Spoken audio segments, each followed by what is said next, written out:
Thank you. That's such an amazing kind of an overview. A number of things actually that I haven't thought about or heard of before. I didn't realize that Turkey doesn't have transnational organizations, religious organizations within Turkey. Mind you, it's not because those are illegal per Yeah, se. It's because they just don't do that. yeah, and that makes sense actually because yeah, it is surprising as well, and it makes sense at the same time because as you say, they are supporters of the Muslim Brotherhood. I think they have their offices in Turkey. One would have thought that by now it would have gained sufficient kind of acceptance in the community and it would have like local branches and stuff. That doesn't exist. Then I was thinking maybe like transnational Sufi organizations, but then even there, I don't think they have the strongest Sufi organizations are like the Malevis, which are the local Turkish, rather than Well, they have Naqshbandiya. other than the Mevlevi Sufis. They have the Halveti, for example, is a big Sufi order in Turkey, but like the other things, it's a Turkified Turkish Sufi order. And Halveti, of course, in Arabic, Khalwati, the Khalwatiya, which is a very venerable Sufi order that goes back in Egypt to the Middle Ages, the Mamluk Sultanate, and so on. In fact, my Sheikh Ismail Sadiq al-Adawi, I believe, was a follower of Khalwati, or at least that was what Khalwati order was what he was in originally. Um, but there's no overlap. I mean, this is one thing, and this is the other. They're from the same source, but they're completely separate. Well, yeah, I didn't think about that before, and it makes a lot of sense. And it kind of when you think about that, then it makes more sense when you look at like Turkish politics and decision making. Well, and then Erdogan is accused of neo-Ottomanism, trying to restore the Ottoman Empire, and so which is really kind of a overblown Yeah. way of putting it. He has, of course, reoriented Turkey from trying to get into Europe as a subordinate country to being its own master. And this is how Turkey has really been on a roll in the sense of having a big influence, especially over the Turkic former republics of the Soviet Union, which are five in number: Azerbaijan, Kazakhstan, Kyrgyzstan, Uzbekistan, and Turkmenistan. Turkey had a huge influence there. First of all, they all adopted the Latin alphabet right away and got rid of Cyrillic. And so, and then because of all the refugees during the Russian conquests in the 19th and beginning of the 20th century, they came to Turkey. So a quarter of the population of Turkey are descended from people outside of the current region of Turkey, current area of Turkey. So there are people of Bosnian descent, people of Crimean Tatar descent, people from the Caucasus, Tatars, from Kazan and deep inside Russia. And then Turks who came from the Fertile Crescent, from the Arabic-speaking countries as well, who came back to Turkey or were driven into Turkey. And so they have all these other connections with all of these other places that still exist. And so the idea of Erdogan was, well, Turkey is also maybe not a first ranked great power, but it's a second ranked great power. And it has to show its influence in the region as well. And so that's kind of what he's been doing. Whether the Turkish population likes this inside of Turkey, I would be reserved about that. I think that the Erdogan's party suffered some diminution in its popularity because of the interventions in Syria and because of all the Syrian refugees in Turkey.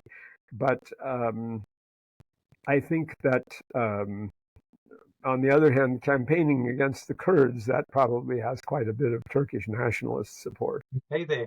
I hope you're enjoying this episode. Let me just take a moment to introduce our sponsors for today. This episode is kindly being sponsored by the Worldwide Listings Company Limited, or WLC for short.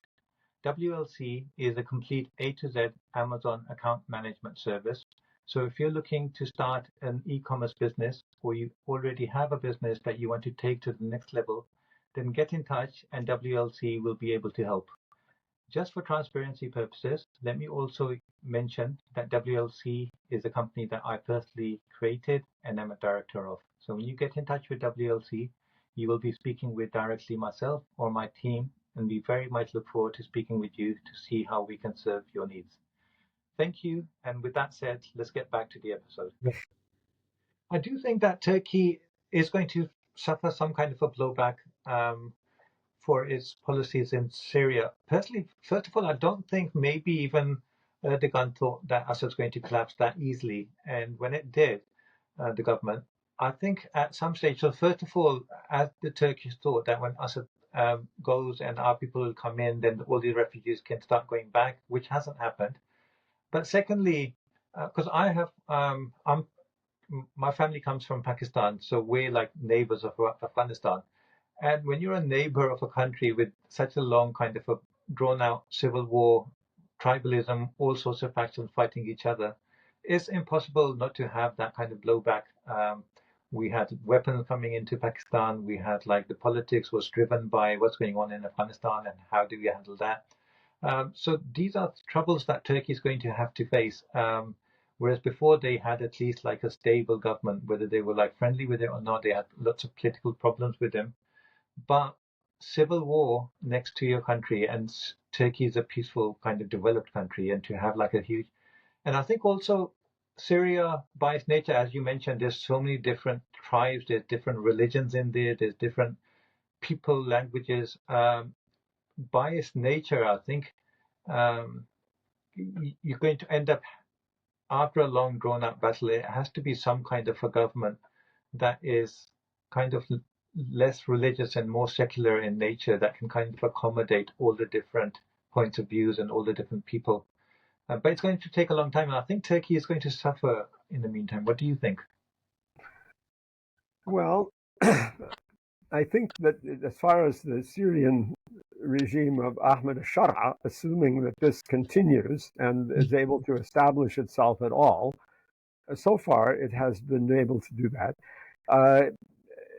First of all, it has to have a list of priorities of what it will undertake to pacify and reconcile in the country. And that means when he says, well, Israel is off the table, we're not going to fight Israel, and said Yeah, that kind of as a yeah, reassurance to the US and Israel, first of all. But secondly, it's completely practical. Of course, he's not going to fight Israel. They're going to, first of all, have to establish control over the area that they have taken from the Ba'ath Party.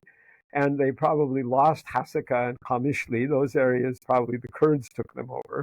And I think the Kurds did expand a little also when the Ba'ath regime was collapsing.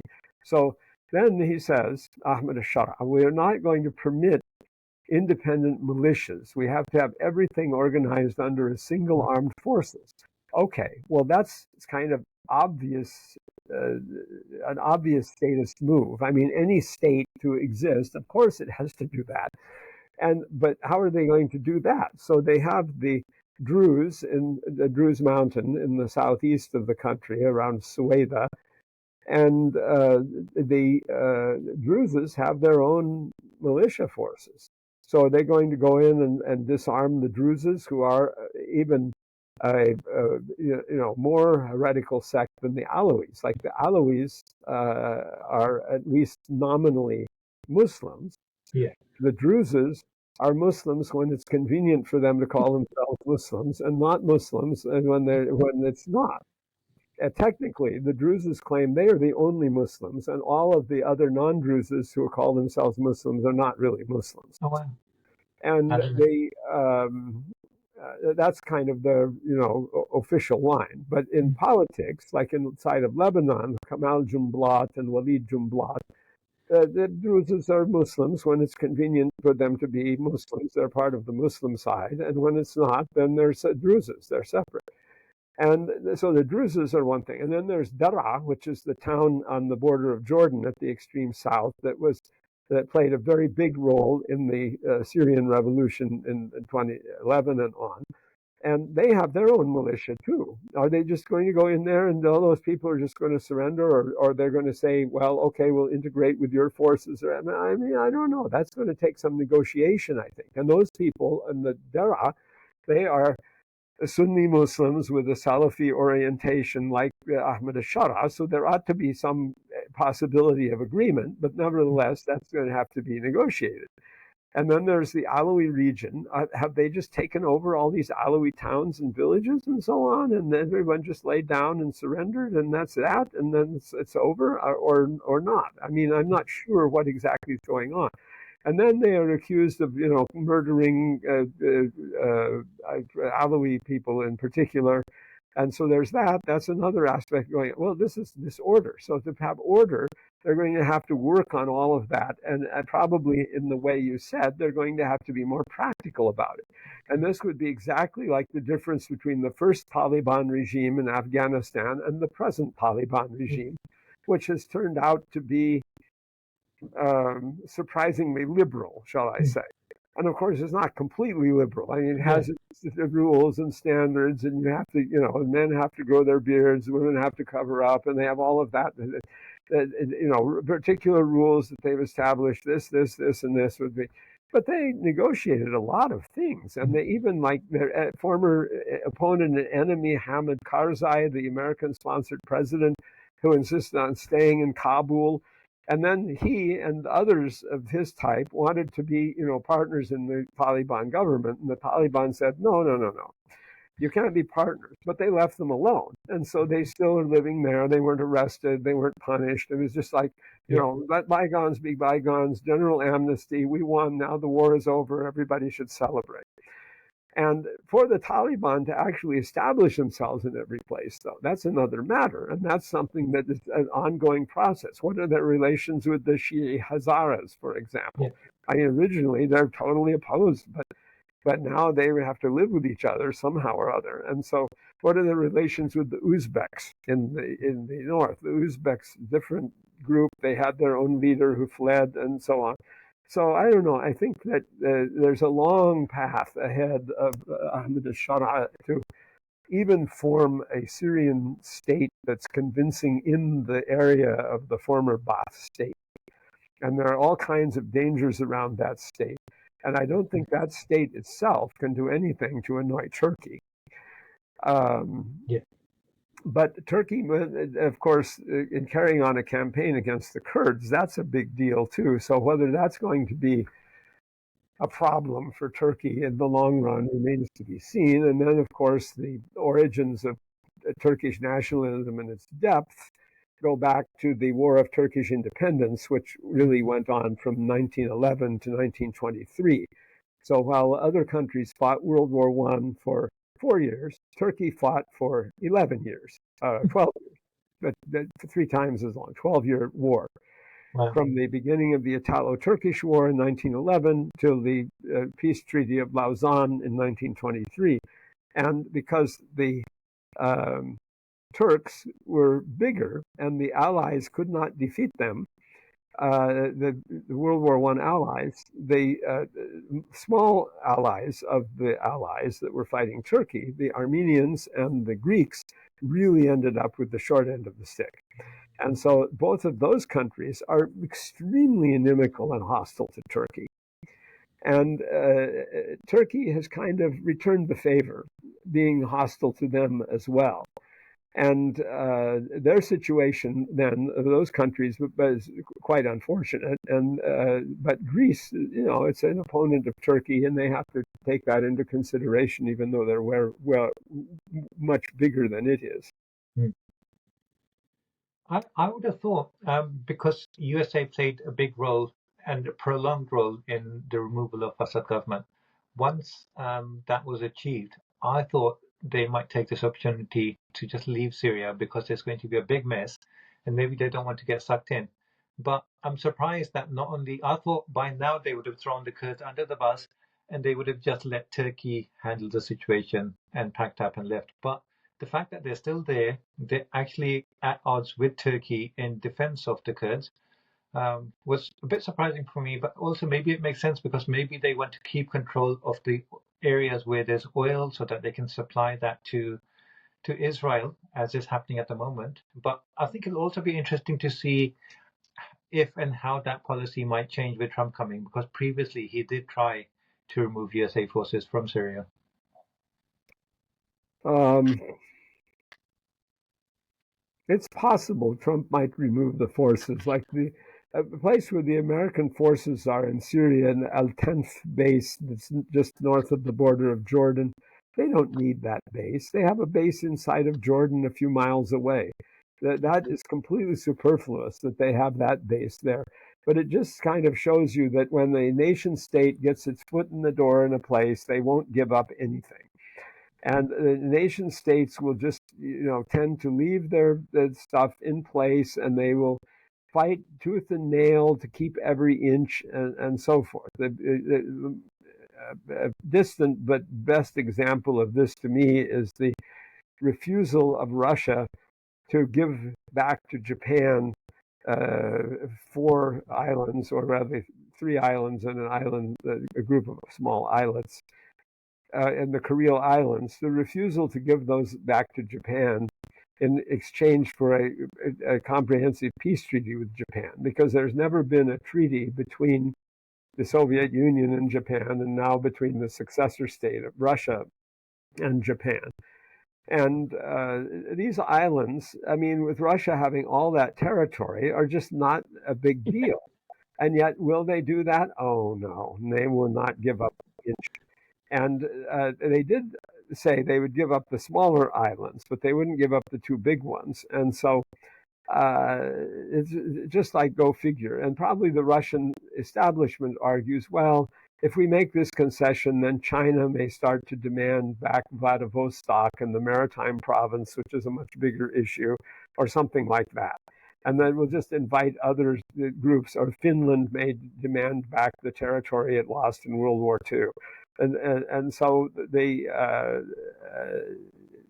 moving of anything politically, and especially the United States, where there's great paralysis because of the Congress and the way it is controlled by special interests, and the way everybody rants about, oh, we can't give up any nationalist case. We have to remain strong, so we have to take as much as we can and never take any step backward.